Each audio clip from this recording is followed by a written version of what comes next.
all of that. And this is what we all deal with. You're not weird.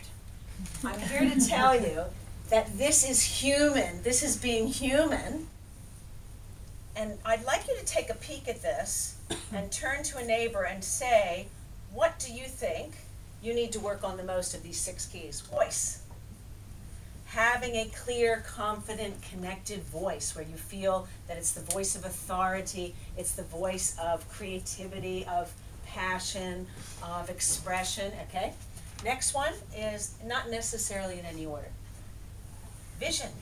What's your passionate vision? What are you wanting to create? Do you feel excited about it? Can you talk about it? Okay? Vitality. Do you feel a sense of energy and health and abundance, and like are you taking care of yourself on that level, energetically and health-wise, right? Values. Are you clear on what you're about, on what your values? What's your values hierarchy? What's most important and what's least important? Visibility. Are you being seen? Are you getting out there? And then the top one is veneration.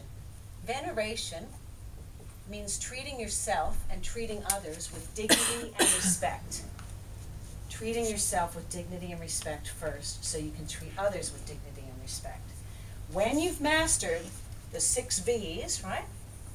The 6 keys, you are what I call a voice of leadership. For quick tips. One of the things I've found to really help this, and this for myself is working on the physical voice, okay? When I energize and I empower my physical voice, I empower my confidence, I empower my presence, I empower my vitality. A lot of that affects all of these things, all of these keys. So I'm going to give you some keys with your voice.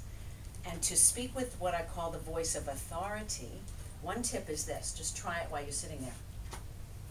You actually overemphasize your lips. So if I'm public speaking especially, but also if I'm in a small meeting, I'm going to do it now. My lips are moving more energetically than they normally would in a one-on-one conversation, okay? Or even in a one-on-one conversation, if I want to make a point, I move my lips very energetically. I over-articulate. A lot of times Americans do it too much, right? and New Zealanders, but I figure I live here because I'm here to teach you all that.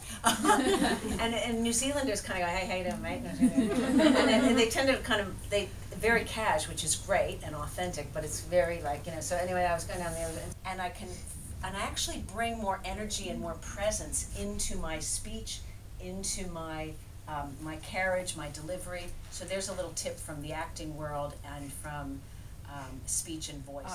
Questions. I have more tips to share in these 6 areas, but we only have a couple minutes. So are there any burning questions? Yes. In terms of influence, as women, I was at something last night and we were talking about the power that women don't feel that they always have when they're walking into a male-dominated boardroom. And I was wondering if you had any tips aside from physicalities as to how to communicate your influence at a table. Do you wipe out the emotion, or do you just go forward with, you know, your passion? It's a very good point. I like to think of it, and people have heard of NLP. I like to think of it as you match the pace. So for instance, I like to wear bright colors and flowers and that thing. But here I'm in a business meeting, so I'm wearing black because I'm matching the expectation of a corporate-y, businessy thing. Now, once you got to know me, I bring out my yellow flowers and my right. But now I'm wanting to build rapport with you, and so I'm going to be a bit more like it might be expected in the business world, black and gray. Okay, yeah. Even though that may not be what I wear out on a Friday night. If you go into a male boardroom, the expectation with male, right, is that never be seen as weak. And what does weak mean? Weak means like a girl. And what does like a girl mean? Like a girl means emotional and expressive. So even though I'm emotional and expressive, I might start by going, hi Bob, how are you? Nice to see you, have a seat, blah, blah, blah. And I may start like that if he's in that mode. But if he might be a passionate, expressive guy, then I can be a bit more. And then, not that I'm being fake, but I am being my respectful self, which he will be able to relate to and not get scared off by. Does that make sense? Yes. So you match the person, and then once they get to know you, you can be your wilder self. I work in tech industry, so it's predominantly men, and I find if I stand up straight, wear my highest heels, and I can eyeball them, Yeah. I can fake it till I make it. Interesting. So you, and I they stand up very So straight. you stand up straight. Shoulders back, high heels, my crispest suit jacket, so I look very, very sharp. Very sharp. That's It right. doesn't matter if I'm quaking inside, I'll just pretend that, I'm there. That's right. I mean, ideally, we get to the stage where. Did anybody go to the event last night, Leading Like a Girl? Yeah. Did you? Oh, you did, because they showed that video, and to say somebody leads like a girl, is it a compliment? Not. It hasn't been in this world, right?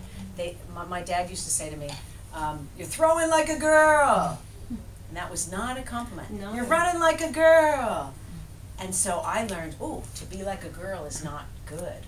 So ideally, in this world where we have such a gender imbalance, I have found that being a bit more boy-like, dressing in the black, blah, blah, blah, blah, to gain the rapport where they feel safe, and then I can bring my girliness out, so to speak. But ideally, we get to a place where the girl qualities, typical girl qualities, empathy, compassion, caring, all of that stuff is equally as valued. And right now, in the way that the world is now, it seems like you've got to be more, I say boy-like, but Neutral in a sense. At the neutral, beginning. sex neutral. That's right. You can bring out your lace and flowers later.